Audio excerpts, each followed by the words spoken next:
હવે સમાચાર વિગતવાર। સત્તાધાર ધામ વિવાદ મામલે નવી વિગત સામે આવી છે। સત્તાધાર સેવકગણ દ્વારા ગુજરાતભરમાંથી 1 જાન્યુઆરીએ સત્તાધાર ખાતે ધ્વજારોહણ કરાશે।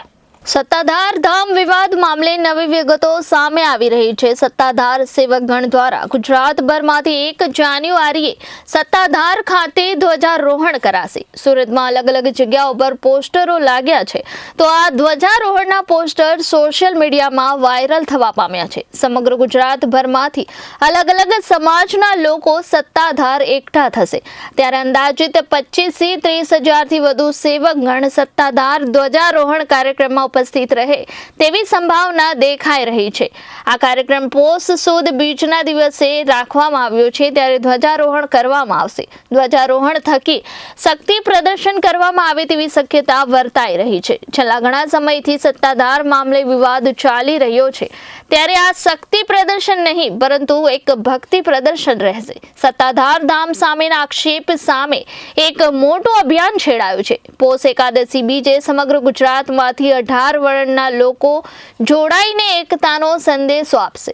સોશિયલ મીડિયામાં પણ આ કાર્યક્રમમાં જોડાવા અભિયાન ચલાવાઈ રહ્યું છે, ત્યારે સત્તાધાર સાથે જોડાયેલા અનુયાયીઓ દ્વારા દોષિતો સામે કડક કાર્યવાહીની માંગ કરાઈ રહી છે।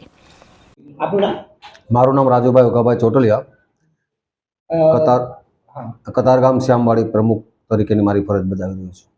સત્તાધાર ધામને લઈને જે વિવાદ છે તેમાં આપ કઈ રીતે જોડાવાના છો, લોકોને કઈ રીતે જોડાવા માટે આપ ભેગા કરીને જઈ રહ્યા છો? સત્તાધાર ધામની અંદર આ બીજના દિવસે ધ્વજારોહણનો જે કાર્યક્રમ છે એમાં અમારા સમાજના વિવિધ જે મંડળો છે એમને અમે માહિતી પહોંચાડી છે કે આપણે આ ધ્વજારોહણની અંદર બહોળી સંખ્યાની અંદર આપણે હાજરી આપીએ। શા માટે ત્યાં અત્યારે આ રીતે મોટી સંખ્યામાં જોડાવવું પડે એમ છે અને શું ઉદ્દેશ્ય છે? ના, આ એક ધાર્મિક ઉદ્દેશ છે, આનો બીજો કોઈ ઉદ્દેશ છે નહીં। દર મહિને ભાઈ બીજના દિવસે ત્યાં ભજનનો કાર્યક્રમ થતો હોય છે અને ધ્વજારોહણનો કાર્યક્રમ છે। આ એક જ પ્રકારનો આ રૂટિન કાર્યક્રમ જ છે અને એની અંદર અમે અત્યારે સુરત તરફથી આહવાન કરે છે કે વધારેમાં વધારે સંખ્યામાં આપણે ધાર્મિક ભાઈઓ એમાં જોડાઈ શકે। સાહેબ, આપનું નામ, આપની ડેઝિગ્નેશન? હું ભરત કરિયાલા ટાંક, ગુજ્જર સૂત્રી કડિયા સમાજ અમરેલી પ્રમુખ અને ભગીરથ મહાસંમેલનના પ્રણેતા। સત્તાધાર ધામને લઈને જે વિવાદ ચાલી રહ્યો છે, તો શા માટે જરૂર પડી છે કે અત્યારે આપ મહાસંમેલન ત્યાં કરી રહ્યા છો, ધ્વજારોહણનો કાર્યક્રમ કરી રહ્યા છો? શા માટે, શું કહેશો? આજે છેલ્લા 6 મહિનાથી સોશિયલ મીડિયા અને ઇલેક્ટ્રોનિક મીડિયાના માધ્યમથી જે અમારા ગુરુદેવ પરમ પૂજ્ય વંદનીય વિજય બાપુ સામે આક્ષેપ, એમના પૂર્વાશ્રમના ભાઈ નીતિનભાઈ ચાવડા અને એક પત્રકાર એવા વસંતભાઈ ચાવડા જે આક્ષેપો લગાવી રહ્યા છે, તો અમારું આસ્થાનું કેન્દ્ર સત્તાધાર ધામના તમામ સત્તાધાર સેવકગણને જ્યારે લાગણી દુભાઈ હોય તો ઇતિહાસની અંદર આ પહેલી વખત સત્તાધાર સેવકગણ દ્વારા, આમ તો દર મહિને બીજના કાર્યક્રમો ધ્વજારોહણનો કાર્યક્રમ થતો હોય છે, પણ આ વખતે સત્તાધાર સેવકગણે નક્કી કર્યું કે બહોળી સંખ્યામાં આપણે સત્તાધાર ધામ પહોંચી અને આપણી સનાતની ગાદીને આપણે ટેકો આપી અને બહોળી સંખ્યામાં આમાં જોડાય। આ કોઈ સંમેલન નથી, આ કોઈ શક્તિ પ્રદર્શન નથી, આ એક ફક્ત ને ફક્ત આસ્થાના કેન્દ્ર સાથે જોડાયેલા તમામ લોકો દ્વારા આ ભક્તિ દર્શન કરવા માટેનો કાર્યક્રમ છે।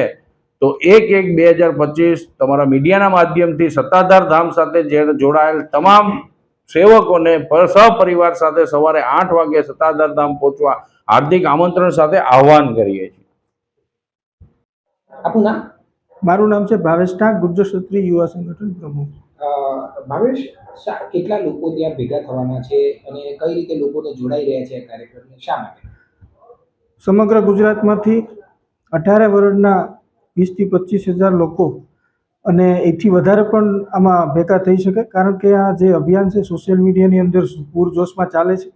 સત્તાધારની સાથે સંકળાયેલા જે 18 વર્ણના જે ભાવિક ભક્તો છે એ આ કાર્યક્રમની અંદર જોડાશે અને આ ધ્વજારોહણનો કાર્યક્રમ આવનારા સમયની અંદર બધાને યાદ રહેશે એવી મને ખાતરી છે, કારણ કે દર વર્ષે અને દર મહિને જે બીજના પ્રોગ્રામો થાય છે સત્તાધારની અંદર, એના કરતાં વિશેષ પ્રોગ્રામ છે અને સત્તાધારનો જે વિવાદ ચાલે છે, વિવાદની વચ્ચે જે આ કાર્યક્રમ કરીએ છીએ, જે અમુક લોકો જે મીડિયાના માધ્યમથી જે શક્તિ પ્રદર્શનનું નામ આપે છે, આ શક્તિ પ્રદર્શન નથી। સનાતન ધર્મને સત્તાધાર ઉપર જે આક્ષેપો થયા છે એ આક્ષેપો ન થવા જોઈએ અને આની પાછળ જે કાંઈ લોકો છે એની માટે કાર્યવાહી કરવા માટે તો અમે કલેક્ટર મારફતે મુખ્યમંત્રીને અને ગઈકાલે ગૃહમંત્રીને પણ અમે ફરિયાદો આપી છે. તો આક્ષેપો ન થવા જોઈએ એના માટે આ સત્તાધારના સેવકગણ જે છે એ ક્યાંય ને ક્યાંય રોષની લાગણી અનુભવે છે. તો તમામ લોકો સત્તાધાર ખાતે 1/1/2025 લોકો હજારોની સંખ્યામાં જોડાવાના છે. એટલે આ શક્તિ પ્રદર્શન નહીં, પરંતુ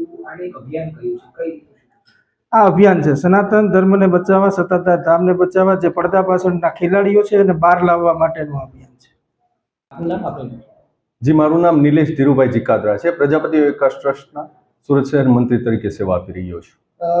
ભાઈ, આપણે કહીશું સત્તાધાર ધામને લઈને અત્યારે લોકોમાં રોષ છે, જે રીતે વિવાદ થયો છે તેને લઈને તેની સામે હવે તેની સામે એક અભિયાન છેડાઈ રહ્યું છે અને ત્યાં જવા માટેની વાત છે. શું છે આપણું?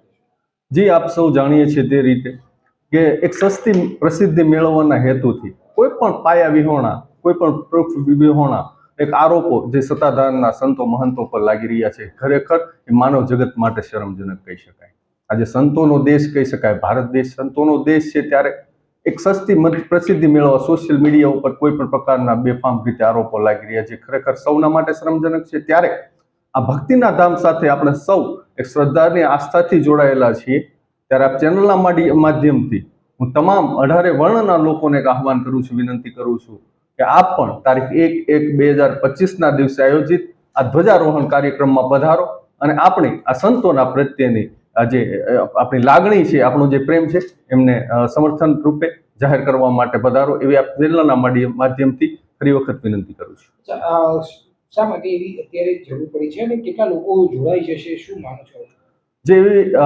જેવી રીતે આપણે સૌ જાણીએ છીએ કે આ વિવાદિત મુદ્દાને હેમખેમ પ્રકારે સંતોને બદનામ કરવાના કાવતરા થઈ રહ્યા છે, ત્યારે લાખોની સંખ્યામાં આ કાર્યક્રમમાં આપણે સૌ એક ભક્તિના માધ્યમથી, આ કોઈ શક્તિ પ્રદર્શન નથી, પણ આ ભક્તિનું દર્શન કરાવવા માટે અને જે આ દુરાચારીઓ છે એમની શાન ઠેકાણે લાવવા માટે લાખોની સંખ્યામાં આગામી તારીખ 1/1/2025ના દિવસે સત્તાધાર ધામમાં આ ધ્વજારોહણ કાર્યક્રમમાં લોકો જોડાવા જઈ રહ્યા છે.